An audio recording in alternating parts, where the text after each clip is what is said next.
یہ کہانی ہے ایک نبی کی ثابت قدمی، اللہ تعالیٰ کی بے شمار رحمتوں، اور ایک ایسی قوم کی جس نے وقت پر توبہ کر کے اپنی تقدیر بدل دی۔ یہ ہے حضرت یونس علیہ السلام کی ایمان افروز داستان۔ حضرت یونس علیہ السلام ابراہیم علیہ السلام کی نسل سے تعلق رکھتے تھے، جن کا ذکر اللہ تعالیٰ نے قرآن میں بیان کیا ہے۔ قدیم زمانے میں ایک شہر تھا جس کا نام تھا نینوا۔ یہ شہر خوبصورتی، تجارت اور آسائشوں سے مالا مال تھا، لیکن ان لوگوں کے دلوں سے توحید کا نور ختم ہو چکا تھا۔ وہ بتوں کے سامنے جھکتے، انہی سے مدد مانگتے اور اللہ تعالیٰ کی آیتوں کا انکار کرتے۔ ان کی زندگیوں میں اخلاق کم اور غرور زیادہ تھا اور گناہ عام ہو چکے تھے۔ اللہ تعالیٰ نے ان پر اپنا رحم فرمایا اور ان کی ہدایت کے لیے ایک سچا اور نیک نبی حضرت یونس علیہ السلام کو بھیجا۔ حضرت یونس علیہ السلام نے اپنی قوم کو پکارا اور ان کی رہنمائی کری کہ اے میری قوم، صرف اللہ تعالیٰ کی عبادت کرو۔ یہ بت تم نے خود بنائے ہیں، یہ تمہیں کیا ہی فائدہ دیں گے؟ اللہ کے عذاب سے پہلے توبہ کر لو۔ حضرت یونس علیہ السلام سالوں تک ان لوگوں کو دین کی دعوت دیتے رہے، لیکن وہ لوگ اپنی گمراہی پر ڈٹے رہے اور ان کی بات نہ مانی۔ ان کی یہ حالت دیکھ کر اللہ تعالیٰ کے نبی حضرت یونس علیہ السلام نے ان سے اللہ تعالیٰ کی طرف سے آنے والے عذاب سے آگاہ کر دیا اور فرمایا کہ عنقریب تم لوگوں پر عذاب آنے والا ہے۔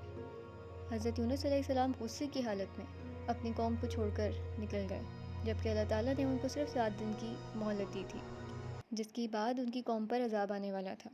لیکن حضرت یونس علیہ السلام کو بستی چھوڑ کر جانے کی اجازت نہیں تھی۔ جب یونس علیہ السلام اپنی قوم کو چھوڑ کر چلے گئے تو اسی دوران ان کی بستی پر عذاب کی علامتیں ظاہر ہونے لگیں۔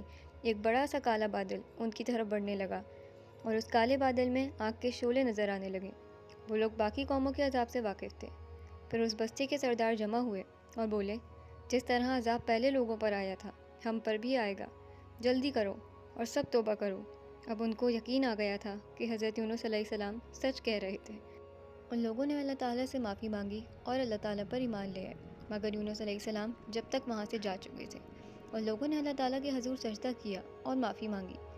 یہ عمل 3 دن تک چلتا رہا۔ آخر کار اللہ تعالیٰ نے ان پر رحم کیا اور عذاب ہٹا دیا۔ حضرت یونس علیہ السلام جب تک کشتی میں سوار ہو گئے تھے جو لوگوں اور سامان سے بھری ہوئی تھی۔ کشتی جب سمندر میں چلی تو اچانک سے طوفان آ گیا، جس کی وجہ سے لگتا تھا کہ کشتی اب ڈوب جائے گی تو اب ڈوبنے والی ہے۔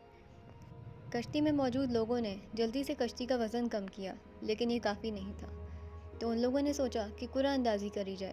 ان لوگوں نے 2 دفعہ قرآن اندازی کری، جس میں حضرت یونس علیہ السلام کا نام نکلا۔ انہوں نے بولا کہ یہ تو اللہ کے نبی ہیں، ان کے ماتھے پر سجدوں کا نشان ہے، واپس سے قرآن ڈالو۔ جب تیسری دفعہ بھی قرآن ڈالا گیا اور اس میں بھی حضرت یونس علیہ السلام کا نام نکلا، تو پھر ان لوگوں نے مجبوراً ان کو سمندر میں گرا دیا۔ اس وقت اللہ نے ایک بڑی مچھلی یعنی ویل کو حکم دیا کہ حضرت یونس علیہ السلام کو نگل لو، مگر ان کو چوٹ نہیں لگنی چاہیے۔ وہ مچھلی کے پیٹ میں چلے گئے۔ اب ان کو یہ بات سمجھ میں آ گئی تھی کہ یہ اس وجہ سے ہوا کہ آپ نے اللہ کی اجازت کے بغیر بستی چھوڑ دی۔ جب ان کو اس بات کا علم ہوا تو ان کو بہت پچھتاوا ہوا اور حضرت یونس علیہ السلام 40 دن تک مچھلی کے پیٹ میں رہے، اور کچھ روایات میں آتا ہے کہ وہ 3 یا 7 دن مچھلی کے پیٹ میں رہے۔ ایک تو رات کا اندھیرا، اوپر سے سمندر کی گہرائیوں کا اندھیرا اور مچھلی کا پیٹ کا اندھیرا۔ ان تمام اندھیروں میں انہوں نے اللہ کو پکارا اور 40 دن تک وہ دعا مانگتے رہے۔ پھر اللہ تعالیٰ نے ان کی دعا قبول کری اور اس مچھلی کو حکم دیا کہ حضرت یونس علیہ السلام کو سمندر کے کنارے ڈال دے۔ پھر اللہ تعالیٰ نے ان پر سایہ کرنے کے لیے وہاں ایک درخت اگایا۔ اس کے علاوہ اللہ تعالیٰ نے یونس علیہ السلام کی طرف ایک بکری بھیجی۔ یونس علیہ السلام زخمی حالت میں لیٹے لیٹے اس سے دودھ پی لیتے اور یہی غذا پا کر وہ صحت یاب ہوئے۔ اور کچھ وقت بعد حضرت یونس علیہ السلام جب مکمل صحت یاب ہوئے تو اللہ تعالیٰ نے انہیں دوبارہ اپنی قوم کے پاس جانے کا حکم دیا، اور وہاں جا کر انہوں نے دیکھا کہ ان کی پوری قوم ایمان لے آئی ہے۔ حضرت یونس علیہ السلام کی قوم ایک واحد قوم تھی جو کہ پوری ایمان لے آئی تھی۔ ان کی قوم میں 1,20,000 لوگ تھے جو پورے ایک ہی وقت اللہ تعالیٰ پر ایمان لے آئے تھے۔ امید کرتی ہوں کہ آپ کو یہ ویڈیو اچھی لگی ہو۔ اگر ویڈیو اچھی لگی تو لائک کریں، چینل کو سبسکرائب کریں اور کامنٹ ضرور کریے گا۔